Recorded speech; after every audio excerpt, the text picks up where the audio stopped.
ಸ್ನೇಹಿತರೆ, ಈ ಒಂದು ವಿಡಿಯೋ ಮಾಡ್ತಿರೋ ಉದ್ದೇಶ ಏನಪ್ಪ ಅಂತಂದರೆ, ಇಡೀ ನಮ್ಮ ರಾಜ್ಯದಲ್ಲಿ ಎಲ್ಲ ಸಾಮಾಜಿಕ ಜಾಲತಾಣಗಳಲ್ಲಿ ಟಿ ವಿ ಮಾಧ್ಯಮಗಳಲ್ಲಿ ಚರ್ಚೆ ಆಗ್ತಿರ್ತಕ್ಕಂಥ ವಿಚಾರ RSS ವರ್ಸಸ್ ದಲಿತ ಸೇನೆ ಅಂತ.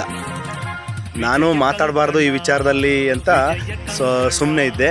ಆದರೆ ಈ ಇತ್ತೀಚೆಗಳ ಒಂದು 2-3 ದಿನಗಳಿಂದ ಆಗ್ತಿರೋ ಬದಲಾವಣೆಗಳು ಕೇಳಿದ್ರೆ, ಅಲ್ಲಿ ಚಿತ್ತಾಪುರದಲ್ಲಿ ನಡೀತಾ ಇದೆ.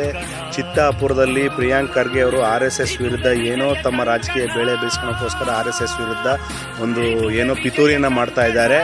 ಅದಕ್ಕೆ ತಕ್ಕನಾದಂಥ ಒಂದು ಪಾಠವನ್ನು ನಮ್ಮ ಅಲ್ಲಿ RSSನ ಪ್ರಮುಖರು ಕೊಡ್ತಾ ಇದ್ದಾರೆ. ಕೊಡಲಿ, ಅದು ಬೇರೆ ವಿಚಾರ. ಆದರೆ ಆ ವಿಚಾರ ಇಲ್ಲಿ ರಾಜ್ಯ ತುಂಬ ಚರ್ಚೆ ಆಗ್ತಾ ಇದೆ.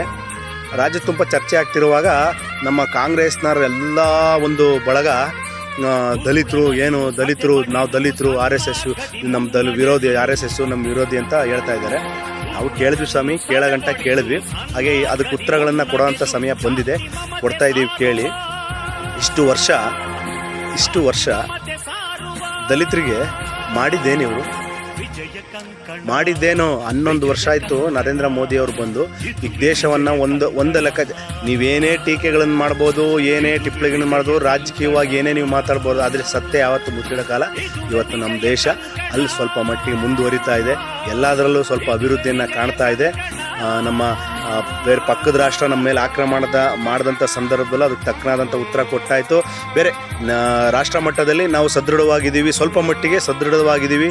ನಮ್ಮ ಬೇರೆ ದೇಶಗಳು ನಮ್ಮನ್ನು ಗೌರವಿಸ್ತಕ್ಕಂಥ ದಿನಗಳು ಬಂದಿದೆ. ಇರಲಿ, ಅದು ರಾಷ್ಟ್ರ ಮಟ್ಟದ್ದಾಗಲಿ. ಈಗ ರಾಜ್ಯ ಮಟ್ಟಕ್ಕೆ ಬರೋಣ. ರಾಜ್ಯ ಮಟ್ಟಕ್ಕೆ ಬಂದಾಗ ನಿಮ್ಮ ಕೈಯಲ್ಲಿ ದಲಿತ CM ಮಾಡ್ತಾ ಇಲ್ಲ. ಇಲ್ಲಿ ಯಾವ ಥರ ನಡೀತಾ ಇದೆ ಅಂದರೆ, RSS ವರ್ಸಸ್ ದಲಿತ ಸೇನೆ, ದಲಿತರು. ಇಲ್ಲಿ ದಲಿತರನ್ನ ಯಾಕೆ ಇಟ್ಕೊಂಡಿದ್ದಾರೆ ಅಂದರೆ, ಕಾಂಗ್ರೆಸ್ನವರು ಅವಾಗೆಲ್ಲ ಬಾಣಗಳು ಬಿಡ್ತಾಯಿದ್ರು ಗೊತ್ತಾ, ಆ ಬಾಣ ಈ ಬಾಣ ಅಂತ. ಲಾಸ್ಟಿಗೆ ಏನೂ ಆಗಲಿಲ್ಲ ಅಂತ ಅಂದಾಗ ಲಾಸ್ಟಿಗೆ ಕೊನೆಯಾಗಿ ಇನ್ನೊಂದು ಬಾಣ ಬಿಡೋರು. ಹಂಗೆ ಈ ನಮ್ಮ ಕಾಂಗ್ರೆಸ್ ಅವರು ಕೇಳ್ರಿ, ಈ ನಮ್ಮ ಕಾಂಗ್ರೆಸ್ ಅವರು ನಿಮ್ಮನ್ನು ಬತ್ತಳ್ಕಿಳಿರೋ ಬಾಣ ಎಲ್ಲ ಬಾಣಗಳನ್ನು ಉಪಯೋಗಿಸಿ ಲಾಸ್ಟಿಗೆ ದಲಿತ ಬಾಣವನ್ನು ಉಪಯೋಗಿಸ್ಕೊತಾ ಇದ್ದಾರೆ. ದಲಿತರನ್ನು ಅಸ್ತ್ರ ಬಿಡ್ತಾರೆ. ದಲಿತರನ್ನ ಅಸ್ತ್ರದಲ್ಲಿ ನಾವು ಒಂದು ಜಯವನ್ನು ಕಾಣ್ತೀವಿ ಅಂತ. ಯಾಕೆ ಅಂದರೆ ಇಲ್ಲಿ RSSಗೂ ದಲಿತರಿಗೂ ಸಂಬಂಧವಿಲ್ಲ. ನಾನು ಒಬ್ಬ ದಲಿತ ಸಮುದಾಯಕ್ಕೆ ಸೇರ್ಕೊಂಡಂಥ ಒಂದು ವ್ಯಕ್ತಿಯಾಗಿದ್ದೀನಿ. ನಾನು ಒಬ್ಬ ಒಂದು ರಾಜಕೀಯ ಪಕ್ಷದ ಮುಖ್ಯ ಕಾರ್ಯಕರ್ತ. ಆದರೂ ಇಲ್ಲಿ RSS ಮತ್ತು ದಲಿತರು ಅನ್ನೋ ವಿಚಾರದಲ್ಲಿ ಮಾತಾಡ್ತೀನಿ. ನಾನು ಮಾತಾಡಲೇಬೇಕಾಗಿದೆ ಅವಶ್ಯಕವಾಗಿ. ಈಗ ಮೊನ್ನೆ ಯಾರೋ ನಮ್ಮ ಸ್ನೇಹಿತರು ಒಂದು ವಿಡಿಯೋವನ್ನು ಕಳಿಸಿದ್ರು, ನಮ್ಮ ಆತ್ಮೀಯರವರು. ಆದರೆ ಯಾವುದೋ ಒಂದು ಪುಸ್ತಕ ಅಂತೆ. ಆ ಪುಸ್ತಕದಲ್ಲಿ ನಮ್ಮ RSSನ ಮುಖಂಡರು ದಲಿತರನ್ನ ಮುಸ್ಲಿಮ್ಸ್ ಅವ್ರಿಗೆ ಒಂದೇ ಮೀಸಲಾತಿ ಕೊಡೋದಾದರೆ ನಮಗೆ ಸ್ವಾತಂತ್ರ್ಯನೇ ಬೇಡ ಅಂತ ಅಂದಿದ್ರು ಅಂತ. ಅದನ್ನು ನಮಗೆ ಏನೋ ನಾವು RSS ಅಂತ ಅದಕ್ಕೆ ಸಂಬಂಧಪಟ್ಟಂಗೆ ನಮಗೆ ಒಂದು ಇದಾಗಲಿ ಅಂತ ಕಳಿಸೋದು. ಆದರೆ ಅವ್ರಿಗೆ ಉತ್ತರ ಕೊಟ್ಟೆ. ಪಾಪ ಅವ್ರದ್ದೇನು ಅಭ್ಯಂತರ ಇಲ್ಲ ಅದರಲ್ಲಿ. ಆದರೆ ಈಗ ಅದನ್ನು ಸತ್ಯ ಹೇಳ್ತೀನಿ ಕೇಳಿ. ತಪ್ಪೇನಿದೆ ಅದರಲ್ಲಿ? ಸತ್ಯ ಅದು. ನಾನು ಸಹ ಸತ್ಯವನ್ನು ಒಪ್ಕೊತೇನೆ. ಇಲ್ಲಿ ದಲಿತರಿಗೆ ಬರಬೇಕಾದಂಥ ಮೀಸಲಾತಿನ, ದಲಿತರಿಗೆ ಕೊಡಬೇಕಾದಂಥ ಎಲ್ಲ ಅನುಕೂಲತೆಗಳನ್ನು ಅಲ್ಪಸಂಖ್ಯಾತರಿಗೆ ಕೊಡ್ಕೊಂತ ಬಂದರೆ ಮತ್ತೆ ಯಾಕೆ ನಮ್ಮ ರಾಷ್ಟ್ರವನ್ನು ಸಪ್ರೇಟ್ ಮಾಡಬೇಕಾಗಿತ್ತು?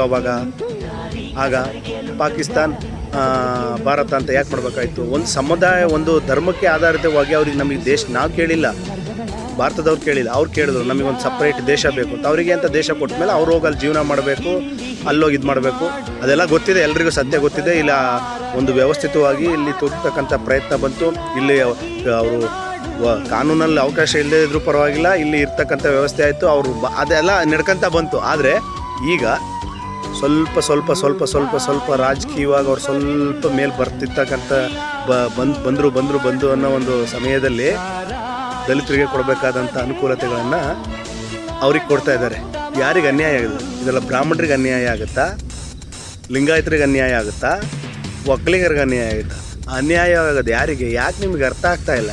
ಯಾಕೆ ರಾಜಕೀಯ ತೆವಲುಗಳಿಗೆ ಮುಂದೆ ಬರ್ತಕ್ಕಂಥ ನಿಮ್ಮ ಪೀಳಿಗೆಗಳಿಗೆ ಅನುಕೂಲನ ತಪ್ಪಿಸ್ಕೊಳ್ಳೋಕ್ಕೋಸ್ಕರ, ನಿಮ್ಮ ರಾಜಕೀಯ ತೆವಲುಗಳಿಗೋಸ್ಕರ ಈ ಸಮುದಾಯಗಳನ್ನು ನೀವು ಬೀದಿಗೆ ತಳ್ತಾ ಇದ್ದೀರಾ? ಈಗಲೇ ಎಲ್ಲ ಮೀಸಲಾತಿ ಆರ್ಧಕ್ಕೆ ನಮ್ಮ ಸಿದ್ದರಾಮಯ್ಯನವರೆಲ್ಲ ಜಾತಿ ಮಧ್ಯೆ ತಂದು, ಧರ್ಮದ ಮಧ್ಯೆ ತಂದು, ನಾವಂತೂ ಸ್ವಾಮಿ ನಾವು ಹಿಂದುತ್ವದ ಪರ ಇದ್ದೀವಿ, ನಮ್ಮ ದೇಶದ ಪರ ಇದ್ದೀವಿ. ನಮ್ಮದೊಂದು ಕೂಗೊಂದೆ ಭಾರತ್ ಮಾತಾ ಕಿ ಜೈ. ನಮ್ಮ ದೇಶ, ನಮ್ಮ ಧರ್ಮ ನಮಗೆ ಮುಖ್ಯ, ನಮ್ಮ ಭಾಷೆನೂ ನಮಗಷ್ಟೇ ಮುಖ್ಯ. ನಾವು ಭದ್ರಾವತಿಯಲ್ಲಿ ಮೊನ್ನೆ ಪಥಸಂಚಲನ ಆದಾಗ ನಮಗೆ ಯಾವುದೇ ರೀತಿ ರಾಜಕೀಯ ವಿರೋಧ ಆಗಲಿ ಅಥವಾ ಯಾವುದೇ ರೀತಿ ಸಮಸ್ಯೆ ಆಗಲಿ, ತುಂಬ ಅಚ್ಚುಕಟ್ಟಾಗಿ ಪಥಸಂಚಲನ ನಡೀತು, ಯಾವುದೇ ರೀತಿ ತೊಂದರೆ ಆಗಿಲ್ಲ. ಆದರೆ ಬೇರೆ ಕ್ಷೇತ್ರಗಳಲ್ಲಿ ಕ್ಷೇತ್ರಗಳಲ್ಲೂ ಆಗಿದೆ, ಆದರೆ ಯಾರೂ ತೊಂದರೆ, ಎಲ್ಲ ಕಾಂಗ್ರೆಸ್ ಮುಖಂಡರುಗಳು ಈ ಒಂದು ಪಥಸಂಚಲನಕ್ಕೆ ತೊಂದರೆ ಮಾಡ್ತಾರೆ. ಅವ್ನು ಯಾರೋ ತಲೆಕೆಟ್ಟು ಪ್ರಿಯಾಂಕ ಖರ್ಗೆ ತಲೆಕೆಟ್ಟು ಅವ್ನು ರಾಜಕೀಯ ಬೇಳೆ ಬೇಯಿಸ್ಕೊಳಕ್ಕೋಸ್ಕರ ನಾನೇನೋ BJP ವಿರುದ್ಧ RSS ವಿರುದ್ಧ ನಾನು ಧ್ವನಿ ಎತ್ತಿಬಿಟ್ರೆ ನನಗೆ ಮೇಲ್ಮಟ್ಟದಲ್ಲಿ ಇನ್ನೂ ದೊಡ್ಡ ಅವಕಾಶ ಸಿಗುತ್ತೆ ಅಥವಾ ಮುಖ್ಯಮಂತ್ರಿ ಆಗಿಬಿಡ್ಬೋದು ಅನ್ನೋ ಒಂದು ಅಹಮ್ಮಿನ ಮಾಡ್ತಿರ್ಬೋದು. ಆದರೆ ಅದೆಲ್ಲ ಸುಳ್ಳು. ಎಲ್ಲೋಗಿದ್ರಪ್ಪ ನೀವು ಉದ್ಧಾರ ಮಾಡೋರು ದಲಿತರನ್ನ? ಎಲ್ಲೋಗಿದ್ರಿ ದಲಿತರನ್ನ ಉದ್ಧಾರ ಮಾಡೋರು? ನೀವು ಇಷ್ಟು ವರ್ಷ ಬೇಕಾಯ್ತಾ ದಲಿತರನ್ನ ಉದ್ಧಾರ ಮಾಡೋದಕ್ಕೆ? ದಲಿತರನ್ನ ಉದ್ಧಾರ ಮಾಡೋದಕ್ಕೆ ಇಷ್ಟು ವರ್ಷ ಬೇಕಾಯ್ತಾ? ಯಾಕೆ ಇಷ್ಟು ವರ್ಷ ಆದರೂ ದಲಿತ ಮುಖ್ಯಮಂತ್ರಿ ಮಾಡಲಿಲ್ಲ, ದಲಿತ ಪ್ರಧಾನಮಂತ್ರಿ ಮಾಡಲಿಲ್ಲ, ದೊಡ್ಡ ದೊಡ್ಡ ಹುದ್ದೆಗಳನ್ನು ಕೊಡಲಿಲ್ಲ? ಈಗ ನಾಮಕ ವ್ಯವಸ್ಥೆಗೆ ಯಾರು ಬಿಟ್ಟರೆ ಗೊತ್ತಿಲ್ಲ. ಕರ್ನಾಟಕದಲ್ಲಿ ಕಾಂಗ್ರೆಸ್ಸಿಗೆ ಸ್ವಲ್ಪ ಜಾಸ್ತಿ ಇದಿದೆ, ಹಾಗಾಗಿ ಮಲ್ಲಿಕಾರ್ಜುನ್ ಖರ್ಗೆಯನ್ನು ಪ್ರಧಾನಿ AICC ಅಧ್ಯಕ್ಷರು ಮಾಡಿದೆ. ಅದರ ನೆಪಕ್ಕೆ ಅದೆಲ್ಲ ಮಾಡೋದು ನೀವೇ. ಅದು ಯಾಕೆ ಅರ್ಥ ಆಗ್ತಾಯಿಲ್ಲ ಅಂತ ಗೊತ್ತಾಗ್ತಿಲ್ಲ. ಆದರೆ ನಾನು ವಾಸ್ತವ ಸತ್ಯ ಹೇಳಲೇಬೇಕು, ಜಾಸ್ತಿ ಎಷ್ಟು ಮಾತಾಡಿದ್ರೂ ಪ್ರಯೋಜನ ಇಲ್ಲ. ಆದರೆ ಇಲ್ಲಿ ದಲಿತರು ವರ್ಸಸ್ RSS ಅಂತ ನಡೀತಾ ಇದೆಯಲ್ಲ, ಇದು ತೊಂದರೆ ನಮ್ಮ ದಲಿತರಿಗೆ. ಯಾಕೆಂದರೆ ದಲಿತರು ಮುಗ್ಧರು, ದಲಿತರು ಏನು ಹೇಳಿದ್ರು ಕೇಳ್ತಾರೆ. ಬೇರೆ ಸಮುದಾಯಗಳು ಅಷ್ಟು ಕೇಳಲ್ಲ, ಅವ್ರ ಮೇಧಾವಿಗಳಿದೆ, ಬುದ್ಧಿವಂತರಿದ್ದಾರೆ. ದಲಿತರು ಅಂದರೆ ದಡ್ಡರು ಅಂತ ತಿಳ್ಕೊಂಡ್ಬಿಟ್ಟಿದ್ದೀರಾ? ಇದರಲ್ಲೂ ಬುದ್ಧಿವಂತರಿದ್ದಾರೆ, ಇದರಲ್ಲೂ ದೊಡ್ಡ ದೊಡ್ಡ ಹುದ್ದೆಯನ್ನು ಅಲಂಕರಿಸ್ತವರಿದ್ದಾರೆ. ಆಯಿತು, ನಿಮ್ಮೆಲ್ಲ ವಾದಗಳನ್ನು ಒಪ್ತೀವಿ. ಇಲ್ಲಿ ಒತ್ತಾಯವಾಗಿ ಅಲ್ಪಸಂಖ್ಯಾತರು ಯಾಕೆ ಬರಬೇಕು?